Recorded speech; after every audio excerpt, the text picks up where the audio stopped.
এমন শূন্য কলসি নিয়ে গঙ্গায় গিয়েছিলেন,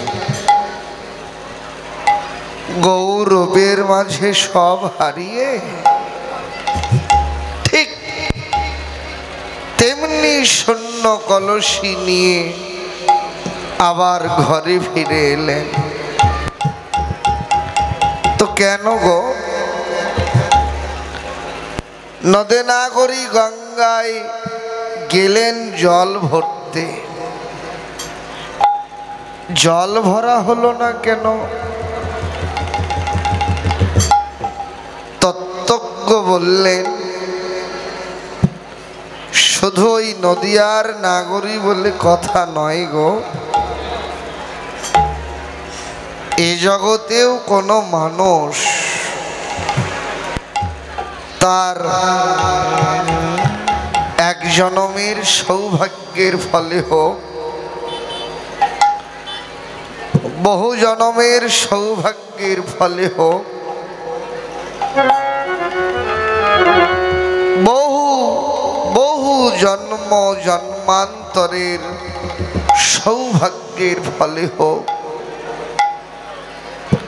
সদ্গুরুর করুণা লাভ করে হোক, বহু বহু ভক্তি শাস্ত্র গ্রন্থ অধ্যয়ন করে হোক,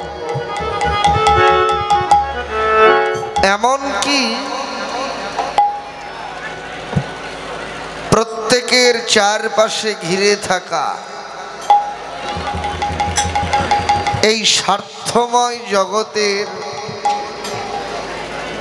স্বার্থান্বেষী আপনজনের প্রতি বীতশ্রদ্ধ বিরক্ত হয়ে হোক, যেন তেন ভাবে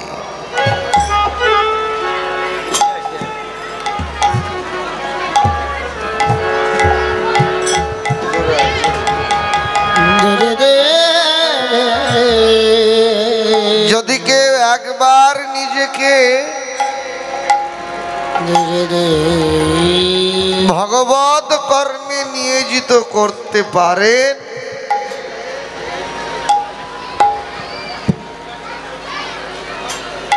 এই জগতের এমন কোনো কর্ম নেই যে ভগবত কর্মে নিবেদিত মানুষটিকে এই জাগতিক কর্ম আকর্ষণ করতে পারে। একবার যদি কেউ নিজেকে ভগবত কর্মে নিবেদিত করে দেয়, এই জাগতিক কর্ম তখন তার কাছে তুচ্ছাতি তুচ্ছ হয়ে যায়। নদী নাগরীরও তাই হয়েছে গো। গঙ্গায় জল ভরতে গিয়ে গঙ্গার কুলের গৌর রূপ খানি দর্শন করে ওর মনের অজান্তে কখন যে জীবন সর্বস্ব গৌর চরণে সঁপে দিয়েছেন নিজেও তো জানেন না। সব হারিয়ে হৃত সর্বস্বা হয়ে জল ভরার কথা ভুলে গিয়ে শূন্য কলসি নিয়েই ঘরে ফিরে এলেন। কিছুতেই তাকে ভুলতে পারছেন না। গৃহের কোনো কর্ম কিছুতেই সে কর্মে মন বসছে না। কারো সঙ্গে দুটো কথা বলতে ভালো লাগছে না। শুধু বারবার ওই রূপের মানুষের কথা অন্তরে জাগছে। কিছুতেই ভুলছে, আর কি করে ভুলবে গো? তত্ত্বজ্ঞ বললেন, ওইরূপ যে দেখেছে তা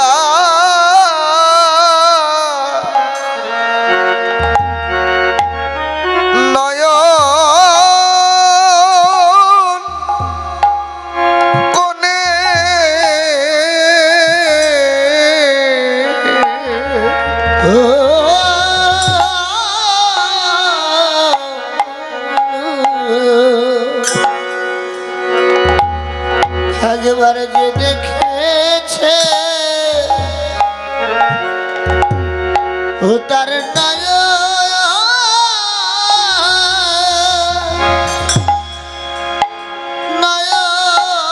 নয়ন কোণে ওই রূপ যে দেখেছে তা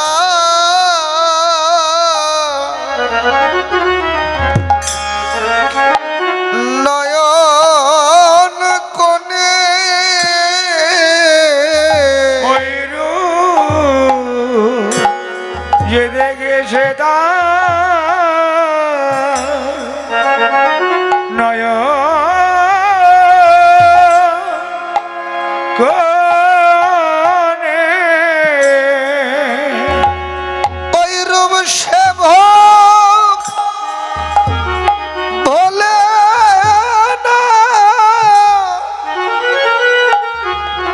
এ জীবনে, ওই রূপ যে দেখেছে নয়ন কোণে ওরে সে বলে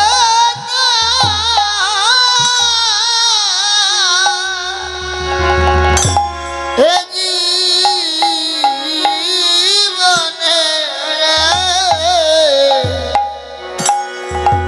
ওই রূপ যে দেখেছে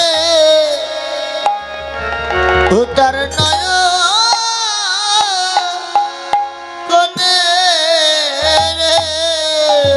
ওই রূপ সে ভোলে না এ জীবনে, ওই রূপ গাথা রই তার মনে প্রাণে, সে ভোলে না মো জীবনে, গাথারায় তার মনে সে ভোলে না এ জীবনে, গাথারায় তার মনে প্রাণে ওই রূপ যে দেখেছে ও তার নয়ন কোণে। এটাই চিরকালের নিত্য সত্য কথা। এর চাইতেও সত্য হলো, ভগবান যদি ভক্তের অন্তরে একবার ধরা পড়ে যায়, কিছুতেই ভক্তের হৃদয় থেকে তিনি আর কোথাও সরে যান না। এই কারণেই ভাগবত শাস্ত্র ভগবানের একটা নাম বললেন, তিনি হলেন অচ্যুত। অচ্যুতকে শ্রীধর স্বামী তার ভাগবতের অমৃত বর্ষিণী নামক টিকাতে তিনি জানিয়ে দিলেন, অচ্যুতকে শ্রীধর স্বামী বললেন, সর্বথা ভক্ত হৃদয়ে যহ চ্যুতি রহিত স অচ্যুত। অর্থাৎ ভক্তের হৃদয় থেকে যিনি কখনো চ্যুত হন না, সরে যান না, তিনি হলেন অচ্যুত। ভগবান যে ভক্তের হৃদয় থেকে কোথাও সরে যেতে পারে না আপনারা জানেন, তবু আস্বাদনের জন্য বলতে হয়। ভগবান ভক্তের হৃদয়ে একবার যদি ধরা পড়ে যায়, কিছুতেই ভক্তের হৃদয় থেকে আর কোথাও সরে যেতে পারেন না। প্রমাণ, বিল্বমঙ্গলের নাম তো সবাই শুনে থাকবেন। যে বিল্বমঙ্গলের আর একটা নাম ছিল লীলা সুখ। অন্ধ হয়ে প্রতিজ্ঞা করে ব্রজের পথে ঘুরতে লাগলেন। কি প্রতিজ্ঞা করলেন? যে যতদিন তোমার কৃপা লাভ না হবে ততদিন আমি জলস্পর্শ করব না। অনাহারে থাকতে থাকতে যদি আমার প্রাণটাও চলে যায়,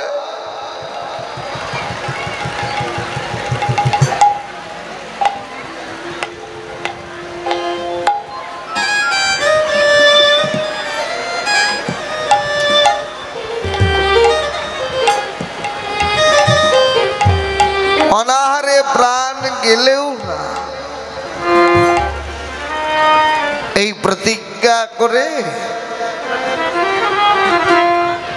একদিন, 2 দিন,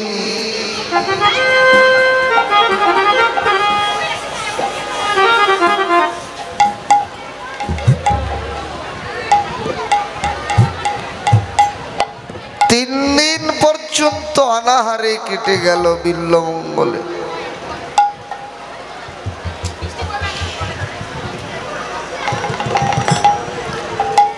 আরে আসরে তো অনেক জায়গা, উপরে উঠে বসেন না।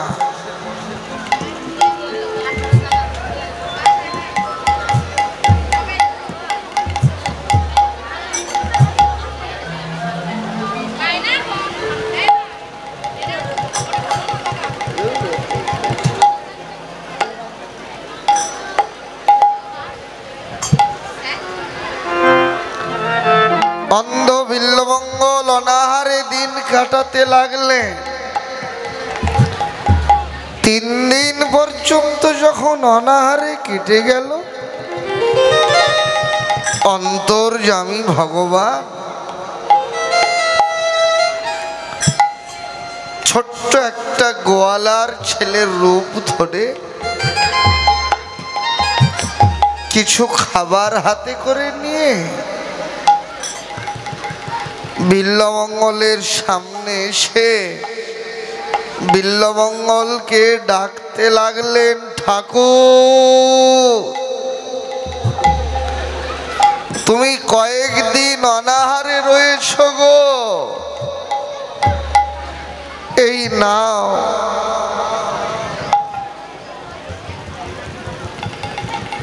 আমি তোমার জন্য কিছু খাবার এনেছি গো। বিল্বমঙ্গল বললেন, কে গো তুমি? আমি অনাহারে রয়েছি, তুমি এটা বুঝলে কি করে গো? ভগবান বললেন, আমি একজন গোয়ালার ছেলে গো। বিল্বমঙ্গল মনে মনে চিন্তা করলেন, যে গোয়ালার ছেলে তুমি ঠিকই, কিন্তু তুমি যে কোনো সামান্য গোয়ালার ছেলে নও। আমার অন্তর বলছে গো, কিছুতেই তুমি সাধারণ কোন গোয়ালার ছেলে হতে পারো না।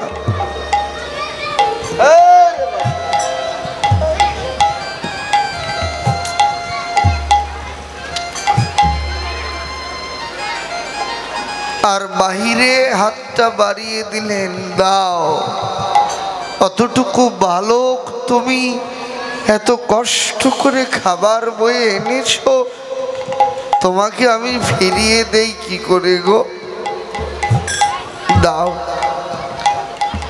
ভগবান খাবারটা বিল্বমঙ্গলের হাতে যেমন দিতে গেছেন, অন্ধ তো অনুমান করে খাবারটা না ধরে হঠাৎ বিল্বমঙ্গলের হাতটা, আরে বিল্বমঙ্গল ভগবানের হাতটাই ধরে ফেলেছেন। চতুরের শিরোমণি তো যেমন হাতটা ধরেছেন, বলেন ব্যথা ব্যথা, যেমন বলেছেন ব্যথার কথা। বিল্বমঙ্গল মনে মনে ভাবলেন, কিরে ছেলেটার কোমল অঙ্গে আমি ব্যথা দিয়ে ফেললাম। হাতটা একটু ঢিলা করে ধরেছেন, যেমন ঢিলা করেছেন সুযোগ বুঝে বিল্বমঙ্গলের হাত থেকে ঝামটা দিয়ে হাতটা ছাড়িয়ে নিয়েছেন। হাতটা ছাড়িয়ে নিয়ে অদূরে গিয়ে দাঁড়িয়ে থেকে খিলখিল করে হাসতে লাগলেন। বিল্বমঙ্গলকে ডেকে বললেন, ঠাকুর আমাকে ধরেছিলে জোরেই তো, কিন্তু ধরে তো আমাকে রাখতে পারলে না গো। বিল্বমঙ্গল পুরাণ বলতে লাগলে, জোর করি হাত ছাড়াইলে হে হরি,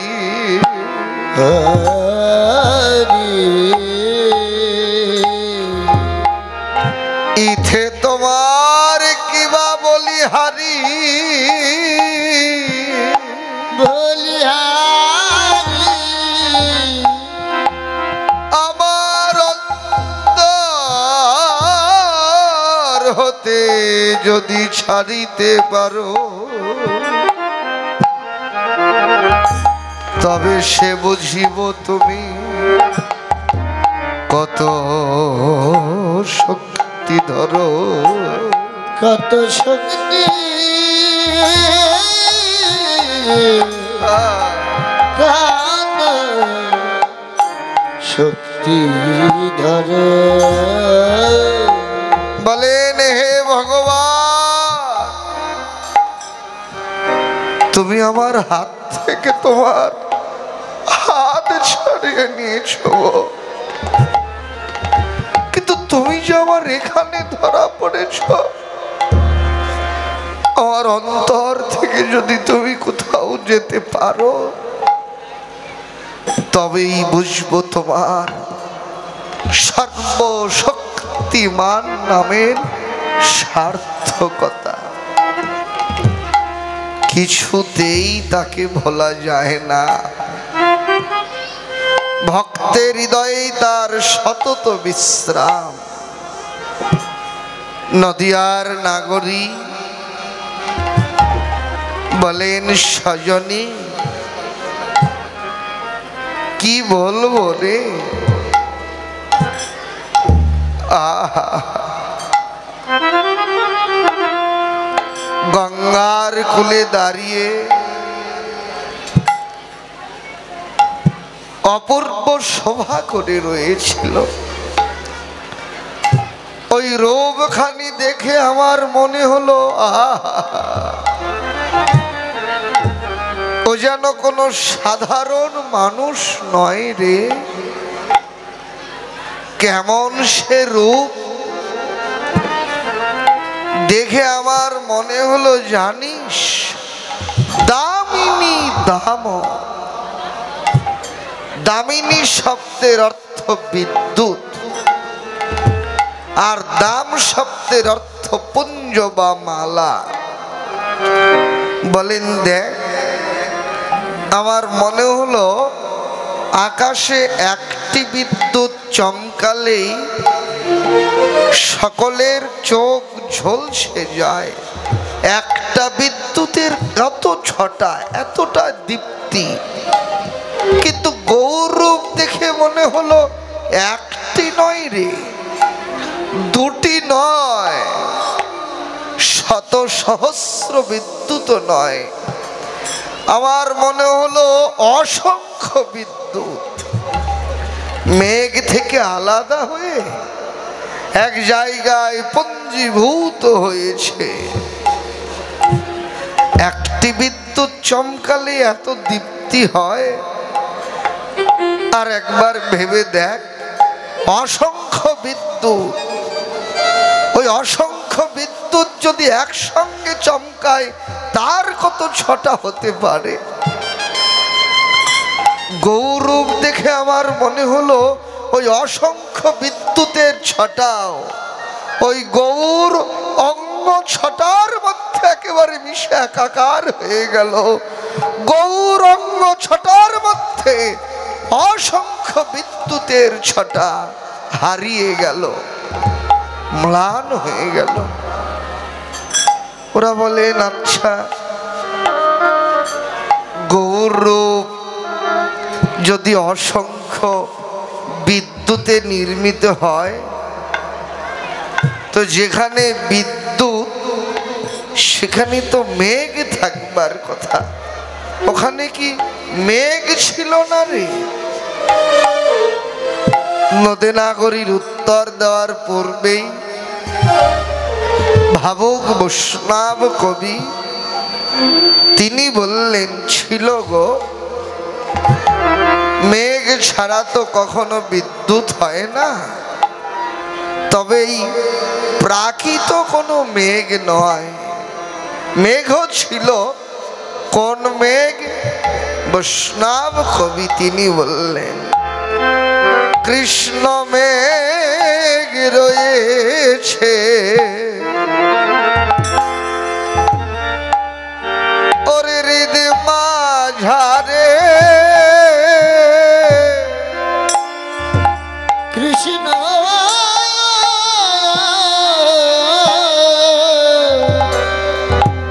মেঘ রয়েছে গোরারি মাঝারে, কৃষ্ণ মেঘ রয়েছে ওরে হৃদ মাঝারে, কৃষ্ণ মেঘ রয়েছে গোরারিদ মাঝারে। জগতে ভাবুক যারা জানে তারা,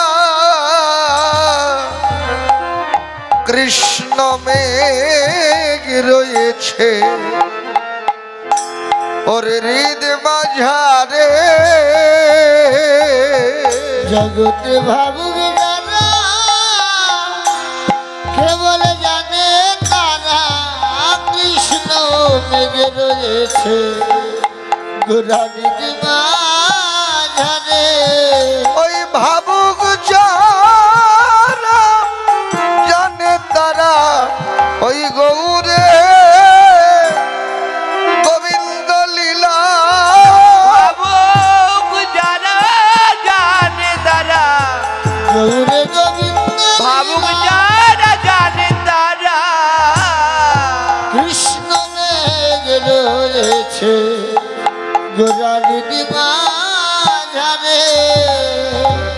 এ যে মেঘ বিজুরি আছে জরা জরি জরি আছে জরা জরি ওই কৃষ্ণ মেঘে রায় বিজুরি মেঘ বিজরি আছে জরা জরি ওরে মেঘবি কৃষ্ণ মেঘে রায় বিজড়ি ওরে মেঘবি জরি ওই কৃষ্ণ মেঘে রায় বিজরি পরিশন করতে প্রেম রসবারি কৃষ্ণ কৃষ্ণ মেঘে রায় বিজড়ি পরিশন করতে রসের বাড়ি কৃষ্ণ মেঘে রায় বিজড়ি মেঘে বিজড়ি আছে জানা যদি এই যে গৌরাঙ্গ রূপের এই মধুরিমা আস্বাদন করেন কে বা কারা? কোন জ্ঞানী আস্বাদন করতে পারে না, কোন পণ্ডিত আস্বাদন করতে পারে না, কোন ধনী আস্বাদন করতে পারে না। ধনী না মানি না, আস্বাদন করেন কে? যারা ভাবুক একমাত্র তারাই আস্বাদন করতে পারে। এই ভাবুকটিকে তত্ত্বজ্ঞ জানালেন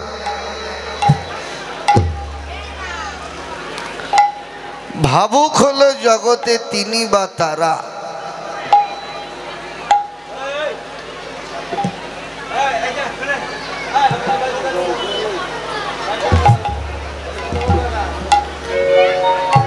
এত গোলমাল করে বাবা।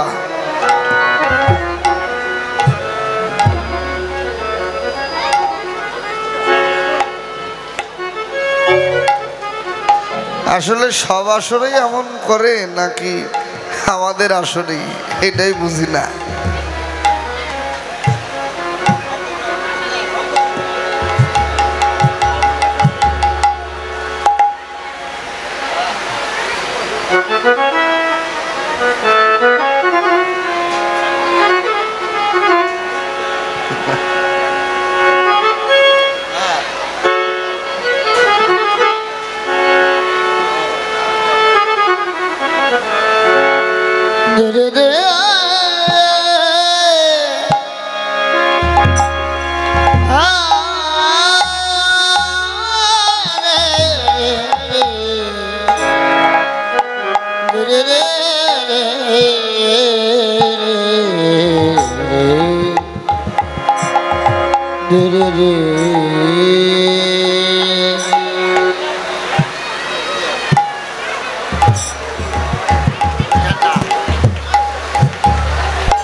আরে সিয়ের থেকে নেমে বসেন, নেমে বসেন, চেয়ার থেকে নিচে বসেন সবাই, অনেক জায়গা অনেক।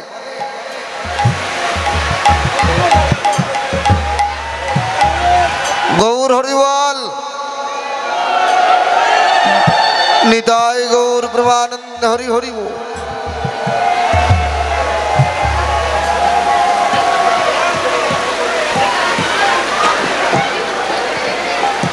Last time.